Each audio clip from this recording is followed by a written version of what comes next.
Je reprends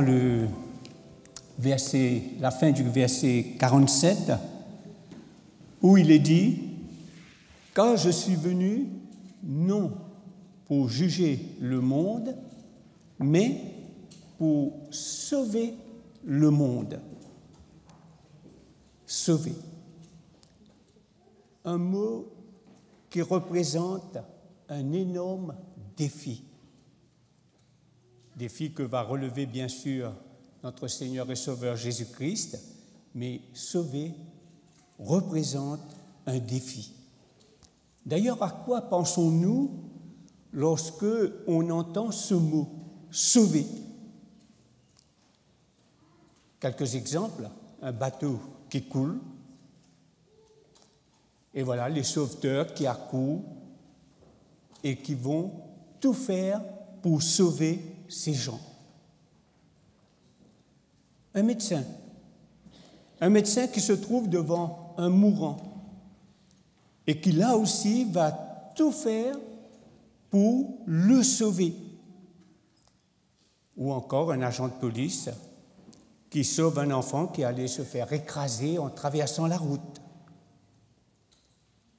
Mais on peut aussi parler d'un gardien de but, comme Hugo Lloris, qui, vous le savez, a sauvé plus d'une fois la situation de son équipe lors de l'Euro 2016. Ou encore le voisin qui va sauver les fleurs de son autre voisin qui allait mourir alors qu'il est parti en vacances. Il va y mettre de l'eau. Sauver signifie tout simplement tirer d'une situation sans issue. Une situation sans issue. Donc nous voyons, d'après ces exemples, toute l'étendue des emplois de ce terme « sauver ». Il est évident que bien des gens réalisent mal tout l'arrière-plan de la notion du mot « sauver ». On peut se poser la question, s'agit-il d'un sauvetage de la mort ? Eh bien, pour nous chrétiens, oui. Sauver, ou ce qui revient au même, c'est-à-dire le salut, est le thème central de la parole de Dieu. Et celui-ci déclare d'une façon claire et sans ambiguïté que tout homme a violé la loi de Dieu. Tous nous avons péché contre Dieu et sommes, de ce fait, sujets à la mort. Et il ne s'agit pas seulement de la mort physique, mais bel et bien, nous sommes privés de tout accès à la vie éternelle. D'ailleurs, l'apôtre Paul nous le rappelle dans sa lettre aux Romains, Romains chapitre 7, le verset 24, où il dit « Malheureux que je suis, qui me délivrera de ce corps de mort, de ce corps mortel ?» Mais il ajoute aussitôt « Grâce soit rendue à Dieu par Jésus-Christ, notre Seigneur. » Car il s'agit là bien d'un sauvetage. Jésus est venu donner sa vie pour nous sauver. Si nous répétons la question « Qui peut nous sauver de la mort à laquelle nul n'échappe, qui que nous soyons ?»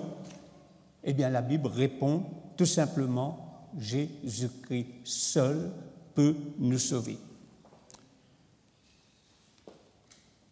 Notons qu'autour de nous, beaucoup de gens sont menacés par le chômage, les guerres, les catastrophes naturelles, et même aujourd'hui, on peut rajouter les attentats. D'ailleurs, même dans notre entourage immédiat, nous sommes sans cesse confrontés à des problèmes dans notre famille, des problèmes sur notre lieu de travail, à l'école.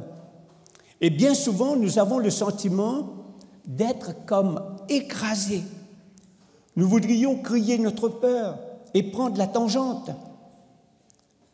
Et c'est pourquoi beaucoup, et surtout ceux qui n'ont pas d'espérance, essayent d'échapper à la vie courante par la drogue ou encore par l'alcool, et malheureusement, beaucoup vont même jusqu'à l'extrême, c'est-à-dire le suicide. Toutes les détresses et les angoisses de l'homme culminent dans ce cri, tout simplement, « Que pouvons-nous faire pour être sauvés ?» Sauvés de la situation immédiate, mais sauvés aussi à plus long terme de notre situation mortelle. Je ne vous apprends rien en vous disant que Paul et son collaborateur Silas ont apporté l'Évangile en Europe. Et c'est ainsi qu'ils sont allés à Philippe, une ville de Macédoine qui était une colonie romaine, car beaucoup de Romains, de citoyens romains, se sont installés dans cette ville. Et Acte 16, les versets 16 à 34, nous raconte une histoire incroyable. Le jour du sabbat, ils sont sortis de la ville et sont allés au bord d'une rivière, à un endroit où l'on se réunissait pour prier. Mais voilà, en cours de route, ils ont rencontré une jeune esclave qui avait un esprit de divination. Ses maîtres, on devrait plutôt dire ses propriétaires, gagnaient beaucoup d'argent grâce à ses talents de voyante extralucide. Oh, depuis quelques jours, et à longueur de journée, elle suivait partout Paul et Silas et criait derrière eux, nous pouvons le voir dans Actes 16, verset 17, elle disait « Ces hommes sont des serviteurs du Dieu très haut qui vous annoncent comment être sauvés. » Mais entendant cela tous les jours, c'était pas marrant. Car à la fin, Paul en eut tellement assez qu'il s'est retourné et a dit à l'esprit qui parlait par sa bouche, « Je t'ordonne, au nom de Jésus-Christ, de sortir de cette femme. » Et il sortit à l'heure même, nous dit le texte. Mais l'histoire ne s'arrête pas là. Car quand les maîtres de l'esclave ont remarqué qu'elle avait perdu son esprit de divination et qu'elle ne leur apportait plus un centime, ils n'étaient pas contents. Vraiment, ils ne sont pas été contents du tout et ils ont traîné Paul et Silas devant les juges et les ont fait mettre en prison. Ils les ont fait mettre en prison après les avoir fouettés jusqu'au sang. Ensuite, ils l'ont remis au gardien et donna l'ordre à ce gardien de les surveiller de près. Donc le gardien les enferma du coup dans le cachot le plus reculé de la prison. Et il ne se contente pas simplement de les mettre dans des cachots le plus reculé de la prison, il fixa à leurs pieds des blocs de bois. Donc impossible de s'enfuir. Pourtant, au milieu de la nuit, il se passa un événement. Un tremblement de terre secoua la prison. Le texte nous dit qu'il secoua la prison jusque dans ses fondations. Les portes se sont ouvertes et les prisonniers ont vu tomber leurs liens et leurs chaînes. Plus rien ne les retenait. En d'autres mots, ils pouvaient sortir de la prison libres. Ils peuvent prendre la fuite. Donc Paul et Silas étaient libres. Ils étaient sauvés. Ils auraient pu partir, retrouver leurs amis, rentrer chez eux, fuir ce lieu inhospitalier. Mais ils ne le font pas. Ils ne le font pas car cela aurait entraîné la condamnation à mort du gardien-chef, car, selon la loi romaine, il était en effet responsable de ces prisonniers, dont il avait la garde, et surtout qu'il avait reçu des ordres précis à leur sujet. Mais bien sûr, le tremblement de terre a réveillé aussi le gardien-chef. Et tout de suite, il descend vers les cachots pour voir si ces prisonniers étaient là. Et qu'est-ce qu'il voit? Les portes grandes ouvertes. Et là, il prit peur, persuadé que ces hommes en ont profité et se sont enfuis.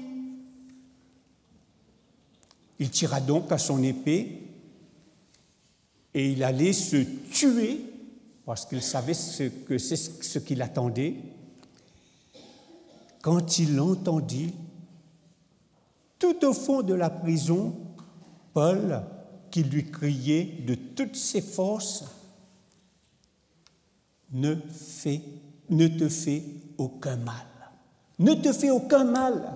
Nous sommes tous ici. » Vous imaginez la surprise de ce gardien-chef,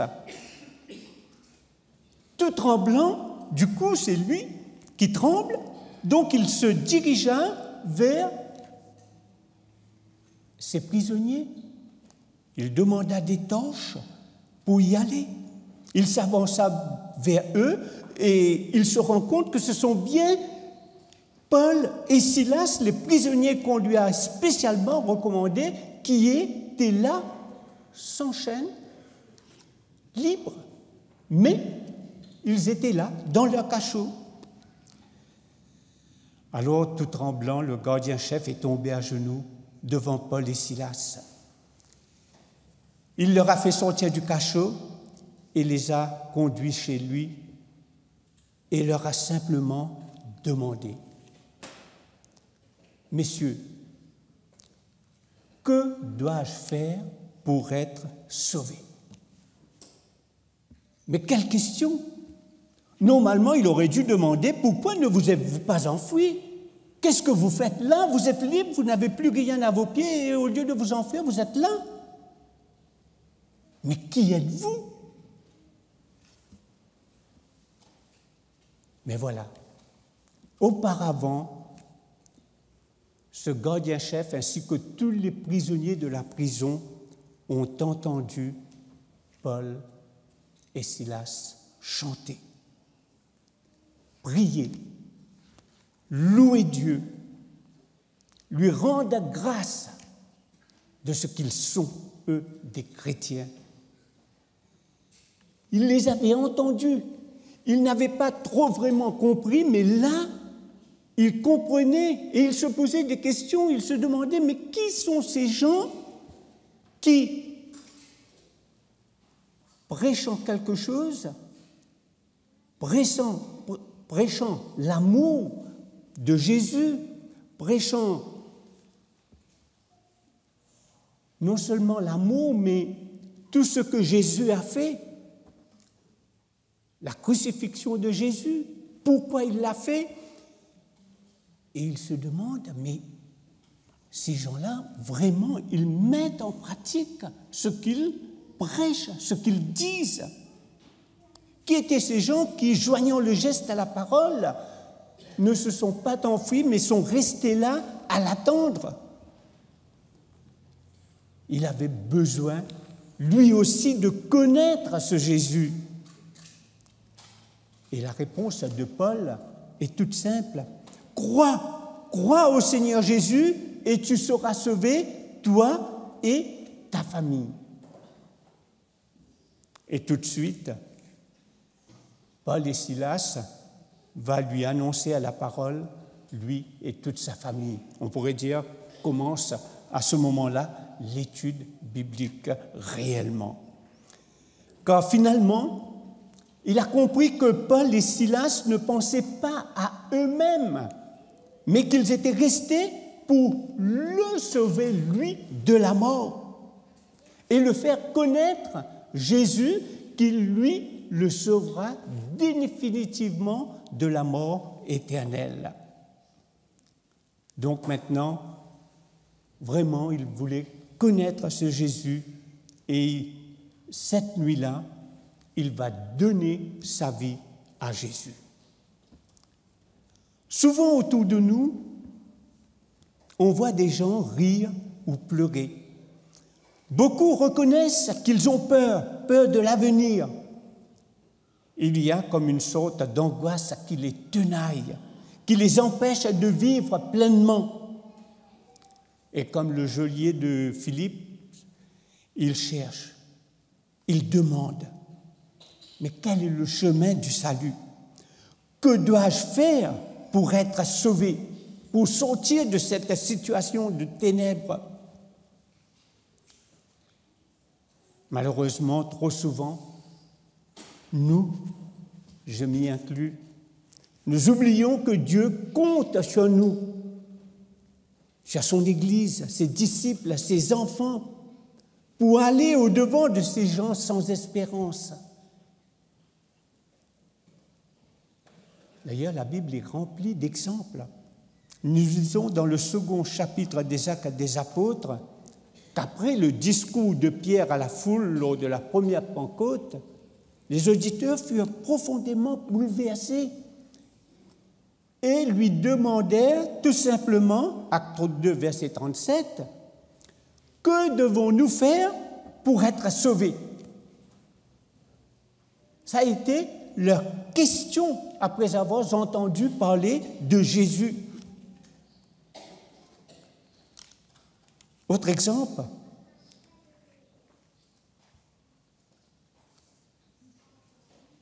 un homme ayant fait de mauvaises affaires avait décidé d'aller tenter sa chance en Amérique. Il avait réuni tout ce qui lui restait d'argent. Malgré cela, le prix de son billet de passage avait presque complètement épuisé ses ressources financières. Et il était bien résolu à dépenser le moins possible sur le bateau. Donc, il avait acheté quelques provisions, un peu à manger, et il se mettait à l'écart pour pouvoir manger tranquillement.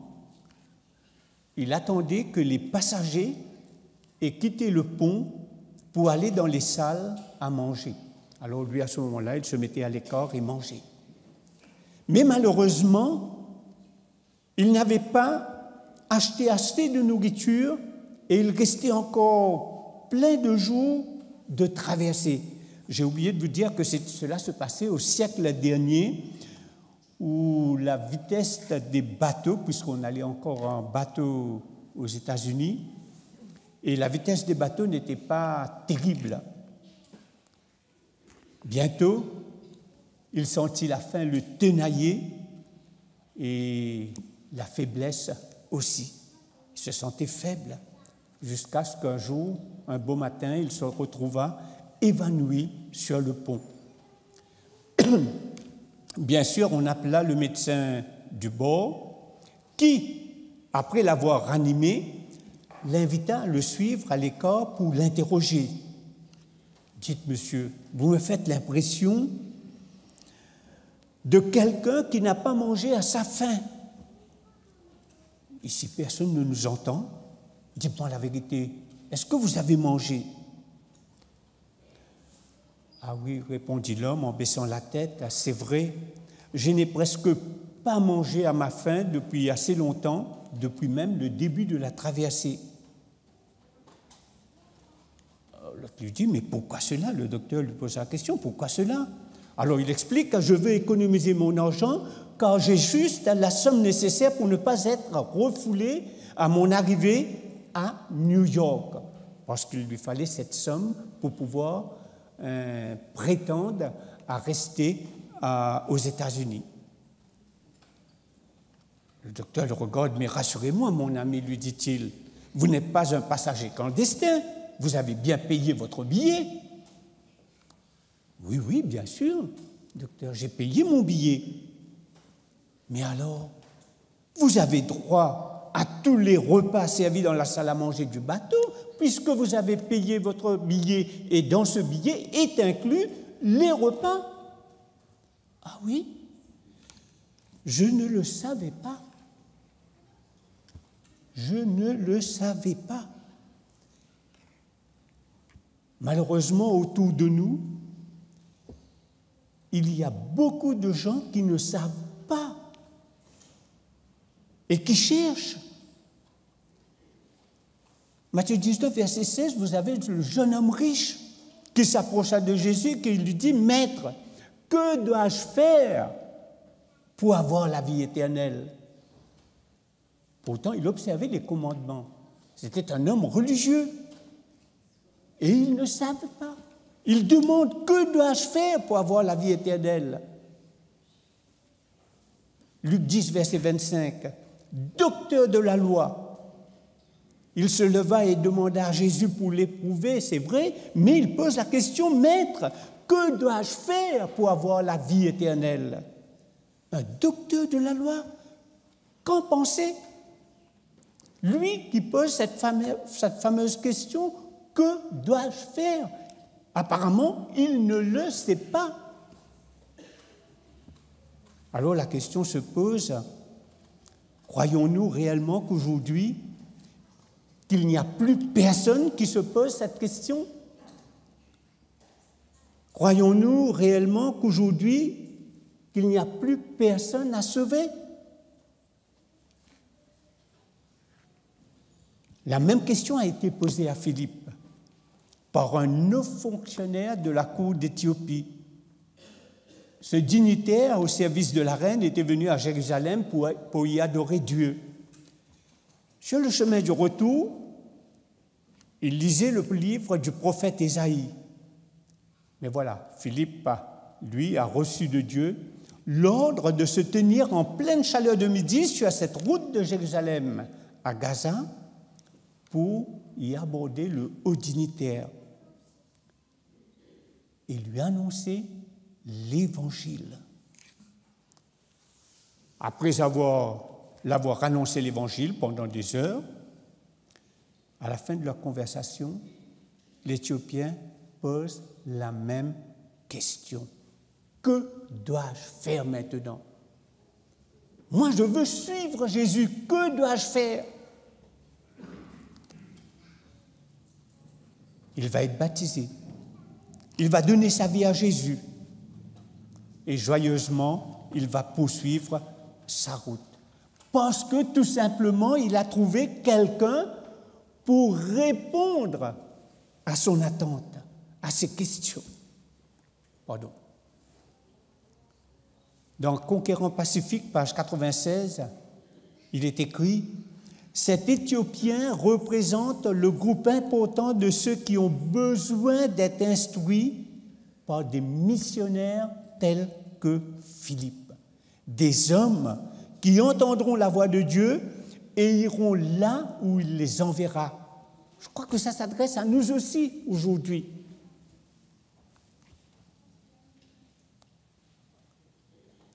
Pour conclure, je vais vous raconter une autre anecdote. Cela se passait en Angleterre.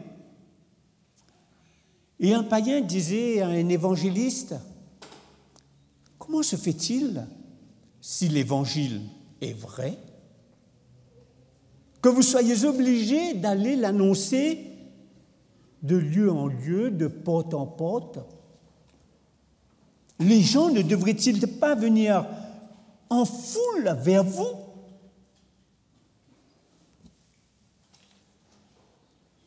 L'évangéliste le regarda et répondit, « Quel est le meilleur entre le lait et l'alcool? » Assurément, lui dit l'autre, le lait est le meilleur. Très juste, lui dit l'évangéliste. Vous avez raison. Mais avez-vous remarqué que le marchand d'alcool reste toujours au même endroit? Et c'est les gens qui viennent le trouver. Alors que le marchand de lait, lui, il est obligé d'aller de porte en porte avec sa petite voiture, proposer sa marchandise, proposer le lait. Eh bien, c'est ainsi avec l'Évangile. L'Évangile est pur et nous devons y aller de porte en porte. Il y a des gens dehors qui nous attendent. Bien des personnes lisent les Saintes Écritures sans en comprendre le véritable sens. Dans le monde entier, des hommes et des femmes tournent vers le ciel des regards angoissés, surtout à notre époque. Avec prière et avec l'homme, ils réclament la lumière, la grâce de l'Esprit. Beaucoup sont sur le seuil du royaume des cieux, attendant seulement, comme Philippe avec l'Éthiopien, attendant seulement l'invitation d'y entrer, l'invitation que nous sommes appelés à emmener, à leur donner. La responsabilité de cette mission nous incombe à nous, à vous, à moi. Car tous ceux qui ont accepté le Christ comme sauveur personnel sont appelés à travailler au salut de leur prochain. D'ailleurs, nous lisons dans Apocalypse 22, verset 17, ce sera mon dernier texte. Dans Apocalypse 22, verset 17, il est dit « L'Esprit et l'Église et l'Épouse, disent « Viens ». Et celui qui entend dise « Viens ». Et que celui qui a soif vienne. Le devoir de transmettre cette invitation nous concerne, vous et moi. C'est notre mission. Amen.